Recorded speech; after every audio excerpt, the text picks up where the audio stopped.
Hey there, thanks for listening to episode 100 of the Business Life and Coffee Show. Today we have Julian Hayes II, and he's going to help you learn how to transform your mind and body, double your energy, upgrade your life, and become unstoppable no matter how busy you are. Now that's great for entrepreneurs out there listening, and if you're one, thank you for tuning in. Also, I'd love it, I love it, I love it if you could celebrate 100 episodes with me by going over to the review page on iTunes and leaving a 5-star review. All you have to do is search for Business, Life, and Coffee in iTunes or in your podcast app and leave your review. It's so easy and it really helps the show a lot. Thanks a lot. Hello, and thank you for joining the latest episode of the Business Life and Coffee Show. This episode is all about fitness and wellness, and we've got an author, health and wellness consultant, and coach based in Nashville, Tennessee. His name is Julian Hayes II, and he is an author. His book is entitled Body Architect, a real world guide to ignite your fitness, look awesome naked, quiet the inner voices of self-doubt, and design a lifestyle on your own terms.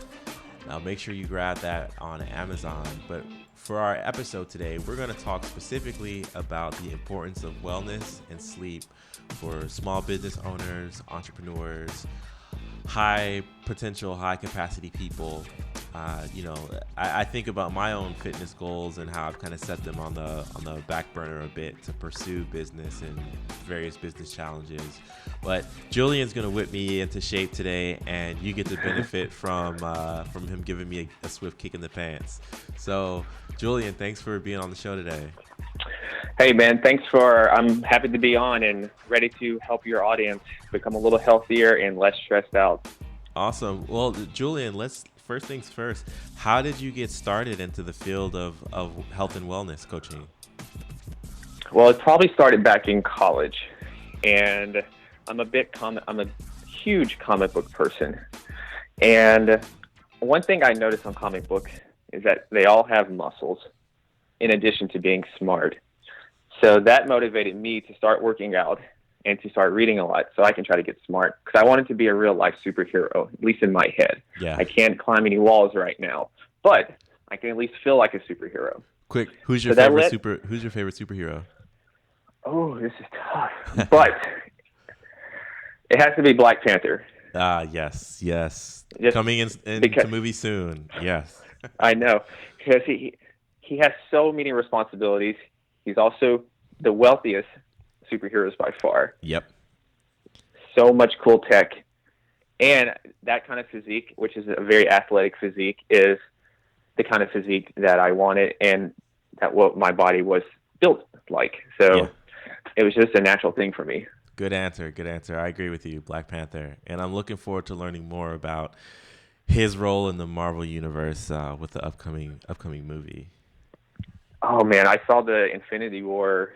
I just read the description about the Infinity War teaser and got excited. And then the Black Panther trailer was awesome. Yeah. And he was in, I think he was in Civil War, if I'm not mistaken. Oh, yeah, he was. Yeah, That was awesome. I was so excited to see that. But I'm sorry, I interrupted your story. I just when you say comic books, good. I get super excited because I'm a Marvel guy through and through. But yeah, definitely let's pick up your story and how you got into health and fitness. Okay, so after having this realization and being inspired by superheroes, I devoted myself throughout college just on the side of learning about health and wellness while getting a degree in marketing and international business. Toward the end of college, I decided that's not what I wanted to do, so I started taking a bunch of classes so I could get to medical school. So I got to medical school in New York, and after taking a year, something was still missing. I knew I loved health, but the creative aspect was missing. I've always secretly wanted to write, even though no one knew this.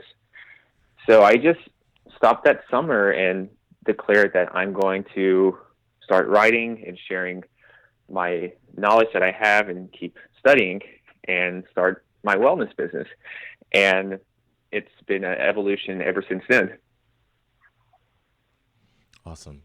Awesome. And so what's been the biggest sort of aha moment for some of the clients that you represent and that you help as when it comes to their fitness goals? I think it's the benefits that wellness brings the outside of just the physical. The world we live in now, and especially with social media, we see these rapid transformations of a person losing 15 pounds, 20 pounds, which is great. And their muscles are showing a little more. But more important than that, it's those things such as confidence. It's feeling more confident in yourself when you're giving a presentation or when you make videos for your business now, because we're moving into a world where people have to use videos a lot of times. And sometimes people wouldn't feel as confident. Maybe it's a little extra weight on their face, or their stomach's not how they like it and they're self-conscious about that. But by making a commitment to fitness and wellness, your other aspects of your life are going to grow and expand as well. And that is my definition of what health and wellness should be. It should be a mechanism that can help you grow and expand in all facets of your life. Yeah. That, it's something that I think about, obviously. I mean, I'm relatively in shape, but not as in shape as I should be or could be. But just the added confidence, the mental impact, the way that you're perceived by others, none of these have anything to do necessarily with the physical benefits, but it's just, the mental aspect, and it can help, I guess, sharpen your mental edge when all these things are firing on all cylinders, and you're able to walk in confidently into a meeting, or you're like you mentioned, you can sit in front of a camera and deliver your information confidently, knowing like, hey, I look good. That's really cool. It's really cool. And by exercising, you're clearing your brain out. A lot of times, your body is ultimately your temple, and the input that you put into your body is going to be the output of that. So while there's a lot of successful people that have not so good diets, but just think about how much more successful, how much more energy you would have by making that commitment to treat your body a little better. Yeah. So you work with people who are small business owners, high performing professionals that want to make an impact in the world, want more energy, desire to become healthier even with a busy life, and want less stress in their life. How can prioritizing fitness help someone live a less stressful life? Because I'm thinking, sometimes it can be even stressful just trying to find the time to work out. Mm-hmm. Well, let's be honest. A lot of people, and for good reason, were motivated by money. Well, if you take care of your health, then you're going to make more money. And there's even been research studies that backs it up, such as I remember I read one maybe a few years ago, and it was just talking about how an extra hour of sleep could help you get 5% extra in higher wages. Because when your productivity is lowered, your mood's going to change. Your creativity is not going to be at its peak. And if you're an owner, and also when it comes to that, stress. So stress is going to weaken your immune system. And when you weaken your immune system, you're more prone to various illnesses. And that's going to keep you down. That's going to keep you down as well. So it's not just necessarily that you're doing this for your body, but you're also doing this for your business that you're putting in so much effort for. Yeah. No, that's so true. I mean, even if and I'm not necessarily a numbers guy, but if you were to throw some numbers on the board and say, okay, well, better health and fitness and sleep would result in a 5% increase. Well, I would imagine that 5% increase on your business would compound. So just by continually doing the right things for your body and by your body, your business can expand and do great. Yeah, and it even the top entrepreneurs, one in particular off my head, is Richard Branson.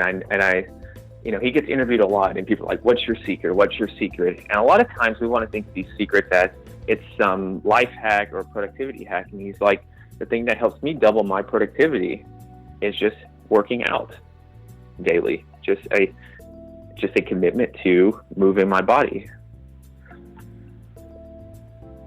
Yeah, and I don't know if you follow Tim Ferriss.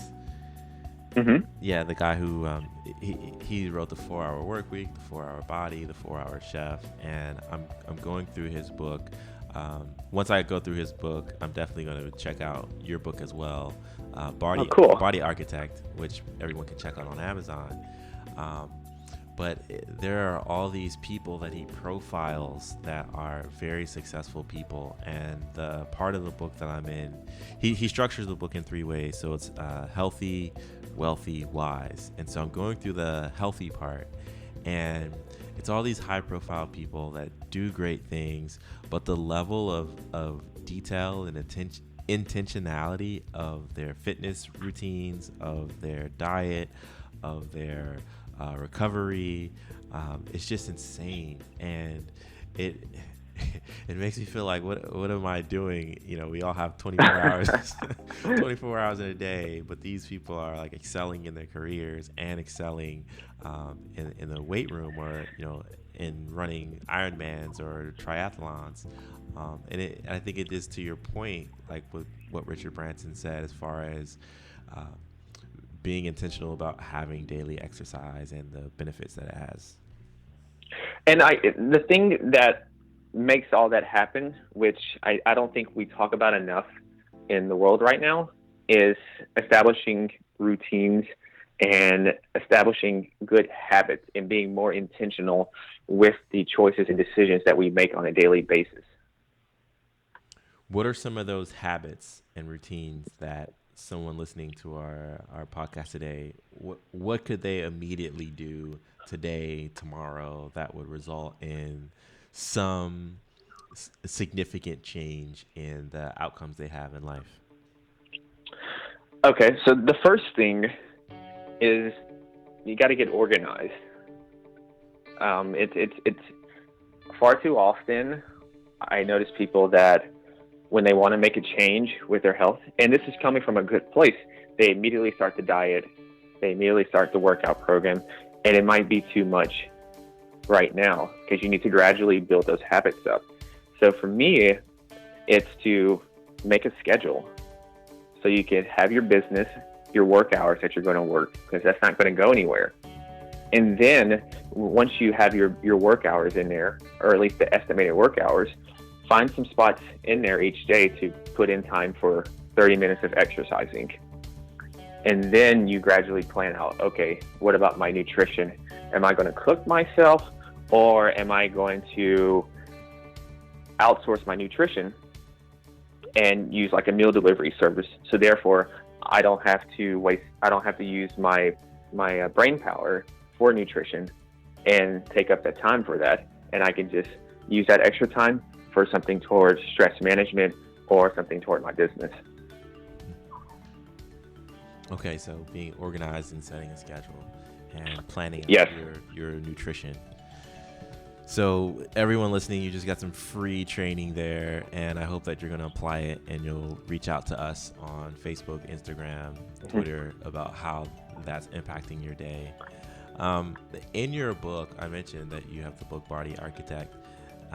You mentioned that there are secret elements that sabotage fat loss goals. What are some of those elements, and what can people do to combat that? So one of the big ones has to deal with using ingredients or using filler foods. So what I mean by that is when you're using a coffee, a lot of times people pour a bunch of milk in there and a bunch of sugar and creams. Or when they're using a salad, they're using a lot of oil, and it doesn't look like it's that much because it's just a little liquid. But those things are mostly dietary fats, and those things are going to have a lot more calories in them. So you have to remember that those foods have a lot of that those foods count as well when you're trying to keep up with how much food you're eating in the day.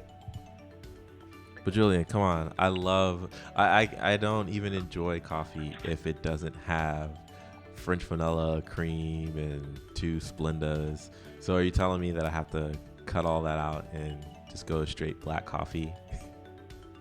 No, I'm dying on the inside here. I just don't want you to turn it into a caffeinated milkshake, which sometimes people do. Yeah, it's turning it into a caffeinated milkshake. Maybe these are extremes, but sometimes I've just seen some crazy people that excessively use coffee, and that's just one of them. Is that it's when you're using drinks, because you're putting extra calories, all these calories in your coffee, and then a salad's good, but do you really need excessive servings of dressing in your salad? Yeah. And so I think we like everything to be super sweet and super tasty, and I think that's where we get into a little trouble. Yeah, man. I'm feeling super convicted right now, and I said at the onset of the show you were gonna kick me in the pants a bit. I remember when I was in high school, and I was on our cross country and track teams, and I had a very different approach to food than I do currently, where I would basically make sure that like the food I was eating had a positive impact on the training that I was doing. And by no means was I a stellar athlete, but I was on the varsity team and helped contributed to, scoring. But it's just, I think you're right. Like I didn't have as many fillers. I would eat the, organic trail mix without the M&Ms, or food that had a purpose, as opposed to like food that tastes sugary and sweet and super tasty. So I think that's one of the things that a busy entrepreneur like me can go back to doing, is like food with a purpose and not so much the sweet stuff. And the thing is, when you're sleep deprived, that's causing disruptions in your hormones, and specifically some of your hunger hormones. And so that's going to make you more prone to make those sugary choices instead of the more logical choices that you actually want to make. So that's why when you're looking to improve your wellness, it's a big picture. Everything is connected. So it's not just these separate entities. Like they all affect each other. A healthy day, a productive day, actually starts the night before with a good evening routine and getting optimal sleep. So therefore, when you approach the next day, you're not in this deficient state where you're more prone to sugar, more prone to skip your workout, and all these other things. Yeah. Yeah, I mean, so this podcast episode is like super personal. It's like an intervention.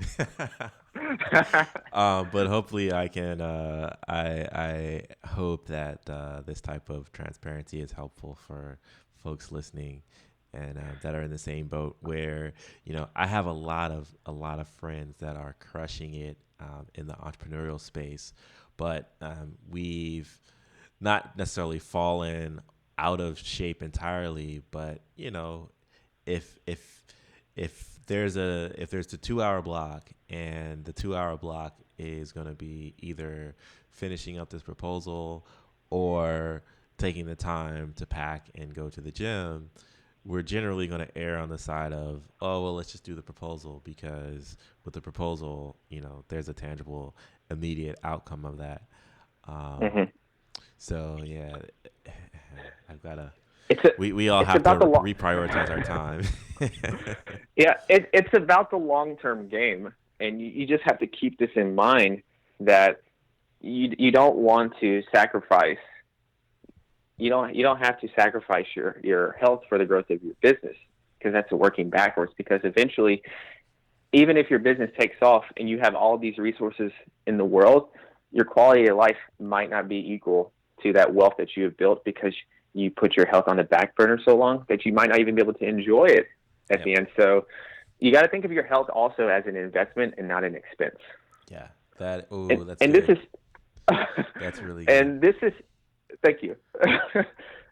And that's tough for me because I can tell you easily, when I was 23, 24, and even 25 in school, working out was a lot simpler because I didn't have the responsibility of trying to grow a business, working with editors to write these different columns at these publications, networking and meeting with various people. So you had all these different pieces. So it is a little harder when you got a business, and it takes a little more organization, a little more discipline.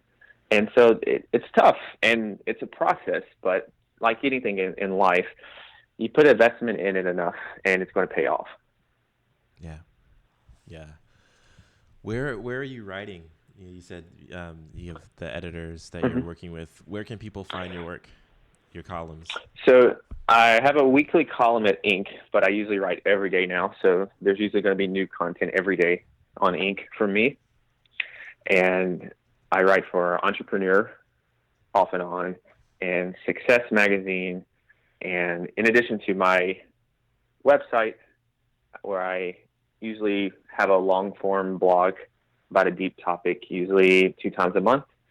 And I try to share content on social.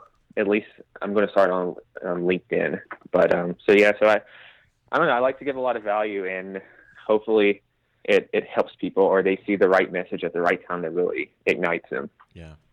Well, definitely, I can say, in speaking with you, you've got the right messages for me, and I'm like, okay, well, when can I squeeze in 30 minutes to work out today before I go to this Kendrick Lamar concert tonight? I'm going to make it happen. I promise you, Julian. That's awesome. Yeah. And so another thing that is in your book, you touched on it initially about how people that are commit to fitness immediately, or that newly commit to better fitness, they think, oh, I've got to just start with a diet. And then in your book, you mentioned something about how to free yourself from dietary prison. I do believe that diets can be super tough. I've even heard of this, the diets of getting to ketosis, which we don't necessarily have to go into right now because that has thousands and thousands upon thousands of of opinions and resources and things like that. But speaking about the diets and someone that wants to kick things up for the first time, how can you free yourself from that dietary prison, and what should people do instead of thinking diet first? So the first thing is to break yourself of that, is to think that all diets work to a certain extent. More importantly is, what kind of style of eating, what kind of foods do you like? What kind of foods are in your culture? What kind of foods are that your family likes? And you think about that first. So you're thinking about, do I like carbs? And a lot of people like carbs. So you don't have to get rid of carbs. Carbs are a normal part of life. And so to make this simpler is to break it down to getting more fruits and vegetables. It's not sexy advice, but those are your micronutrients, and that consists of minerals and vitamins, and that is what helps your body run efficiently. That's what's going to help your body live longer. At its base is those micronutrients. And so if you're looking to do anything today, then eat some more greens and a few more pieces of fruit. But I prefer greens. And then going from there... Why greens over fruit? Just the carbohydrate content, and less carbs. There's dietary fiber, and there's a more of a wide assortment of nutrients in those vegetables. And so I don't want to get too sciencey because I don't like I don't like confusing people when they're just looking to get started, because the more you overwhelm them, the less that they feel like they can do it. Yeah. But just to say that fruits, all food provides energy, but the carb content from eating a bunch of fruit, you don't necessarily need as much as where the energy will go from vegetables. So think of fruit as having a small gas tank that doesn't need to be fed as much gasoline coming from your food, as opposed to the big gas tank that can handle it when you eat a lot of fruits and veggies. Nice. I like that analogy there with the gas tank. So, Julian, you provide one-on-one coaching to entrepreneurs like myself, small business owners, and you do that online. Talk to us and share what that experience is like. What are some of the goals that are set, and yeah, just in general, what's it like working with you through the coaching? Okay, so I like to call it maybe like a comprehensive or concierge fitness program. So a lot of times when people think about getting in shape, they think about a meal plan and they think about a workout plan. That's true, and we do those things, but more importantly, we need to optimize your lifestyle. We need to optimize your overall well-being, because you're not necessarily trying to get in a physique show or a bodybuilding show. You want to look good, but we need you to feel good and to perform good also. So we make a big commitment through 6 pillars that I address, which I have a free sheet to also give away for all your listeners also, that I'll tell you later. Okay. So we're going and we'll so also we want do to talk this. about. We'll also do this, Julian. We'll do the free sheet for all listeners, and then I've got a promotion idea to give somebody a free copy of your book that I'll sponsor. So we'll do that Cool. also at the end too. Okay. So we're looking at things such as sleep, nutrition. Those are the first 2. And then you have habits and mindset as this third. Then we want to look at stress management, movement, and the last one is technology. So those are our 6 core things that we want to optimize. And as we sit down, we take a assessment of where you are in your life right now, which ones are you struggling with, and we start to build those things up. And for me, usually, whenever I work with someone, my first thing to focus on is normally going to be sleep, because that's usually where people are cutting corners a lot, is sleep. And if you take care of sleep, that's really your big domino. So I'd rather someone have an okay workout routine, but their sleep is spot on. Mm-hmm.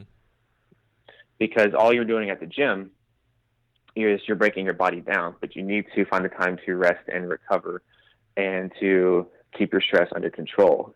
Because working out itself is actually a stressor. So combat a lot of working out with a lot of stress in your life and a little sleep, and that's how you see people get sick often and keep their weight on, even if they are being active. Yeah. But going back to the coaching program, so we do a nutrition, but we don't follow any kind of diet, because I need to see where you're coming from, what's your psychology with nutrition, and some people may need more carbs than others, and so there's various ways we can do that. And so I use wearables like Fitbit and Garmin or something, and that's how I usually monitor certain things like their hydration, their steps, and their sleep. And then so we're using data to also provide feedback and to see where improvements are met, because each person is going to have a little different of a scenario. Yeah. Yeah, I think the wearables is key. I have an Apple Watch now, and I know that there are fitness rings, and I try to close all of my rings, and I'm sure there's more that can be done with the Apple Watch and the Apple Activity platform. I used to use a Fitbit, but the thing I love about the wearables is that it puts your stats in your face. So you know how many steps you've taken, you know how far off you are from your goal. You know, one of the things I prefer about the Apple Watch versus the Fitbit is that, like, you can set an active movement goal. It prioritizes active movement over like steps necessarily. So I Hmm. like that I can say, okay, well, I've got a 30 minutes of active motion that I need to do a day. Hmm. Um, but I say all that to say I agree that wearables are worth the investment because it's like having a dashboard for your health and fitness goals. Hmm. Because if you don't track it, and then it's not going to improve. A lot of people track various metrics within their business, and then with health, it's just kind of like a free for all, and you're just like, well, I guess it's working, or I don't know. So how do you know if you're improving? And so that's why I said you got to think to run your body like you would your business. Yep, that's good too. That's good too. And so that's why I love the integration of using technology, making technology a catalyst instead of an anchor. And it's also a way to keep everyone accountable when you have those established metrics that you committed to improve. Yeah. So let's But see yeah, here. Oh, go ahead. another Go thing ahead. Go about ahead. another thing about the movement, which that's a whole another subject in itself, is that I love those. That's a simple way throughout your workday because since I write a lot, and it's hard for me to write standing up, so I don't do it. Mm-hmm. But what I do, I use something called a Pomodoro technique. Okay. So every 25, it's a 25 to 30 minute work block, and that's where I'm sitting doing focus work. There's nothing else on my screen, so that's focus work time. But then at that break, it's like a 5 to 10 minute break. It's up to you to which one you want, and that's where I stand up, move a little bit, do a few stretches, and make sure to hydrate myself with water, which is a forgotten tool that's super important. So you're getting fitness in there because it's not necessarily it, standing up for 8 hours straight and sitting down for 8 hours straight are still going to pose both health risk. More importantly is to break up those excessive sitting periods or those excessive standing periods. And you're also that's going to help with productivity and wellness. So you're blending those two in right there. I gotcha. Because as we all know, if you sit down for 4 straight hours doing some work, you're not going to, hours 2 to 4 are not as good as hour one. And I don't care what no one says about that. There's a law of diminishing returns. Yeah, I was gonna So say the same thing. Yep. a quick 10-minute break just to stand and walk and then come right back to it is going to be just as fine because during that 4 hours, you're probably getting off task, checking a message on your phone or checking email or something. So that's just a way to integrate wellness and into your business life. Awesome. Awesome. So, Julian, we'll bring this to a close soon.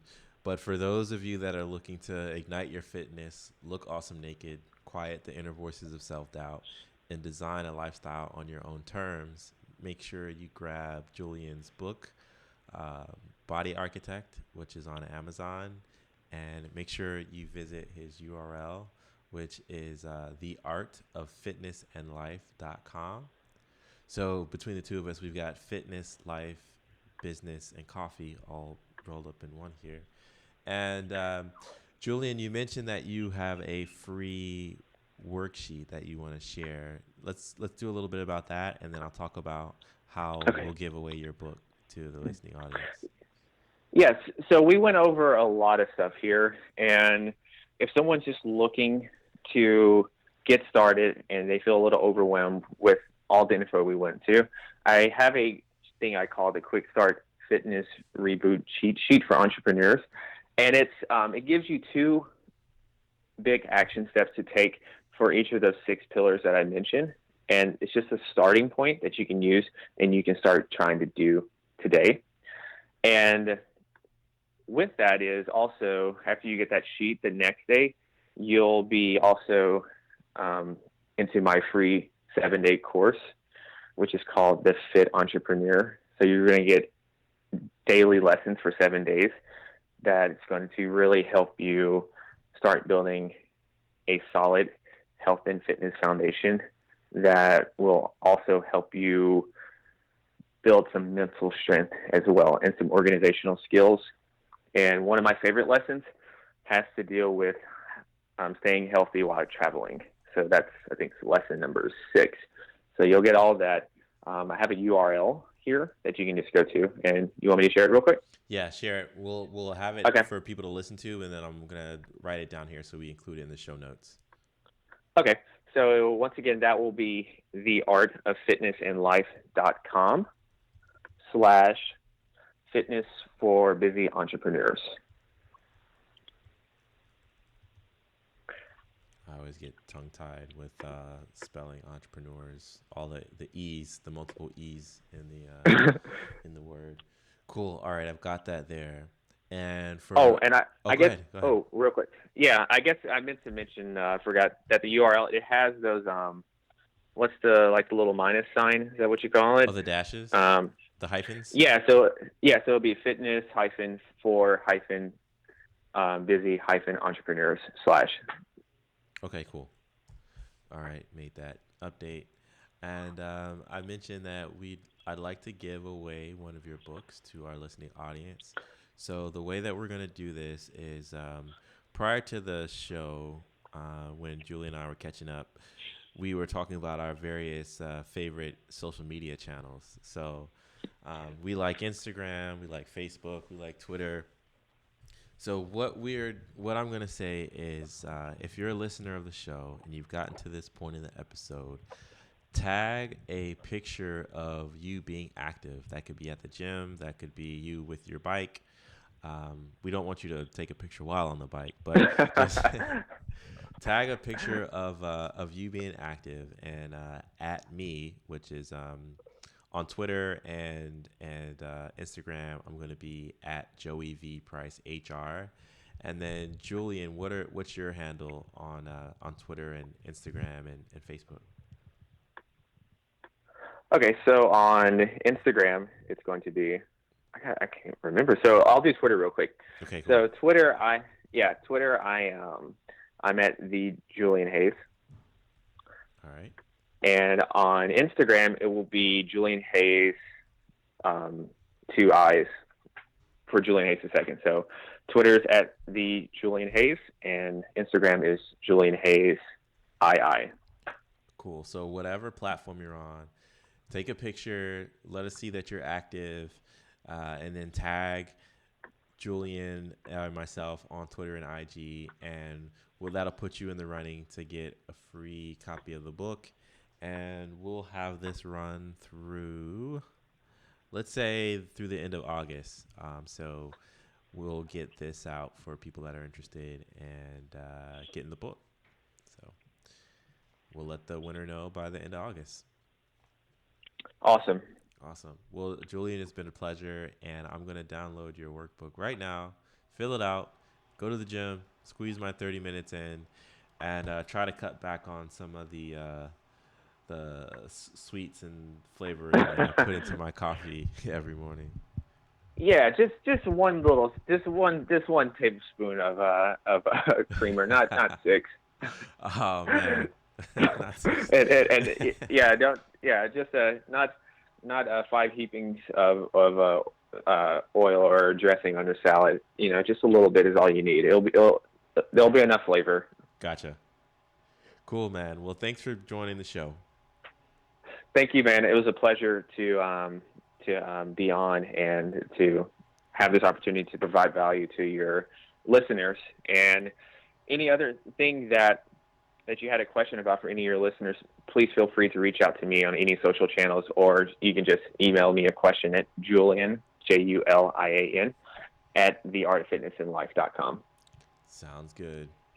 Thanks so much, Julian. Thank you. Pleasure. Yep, cool.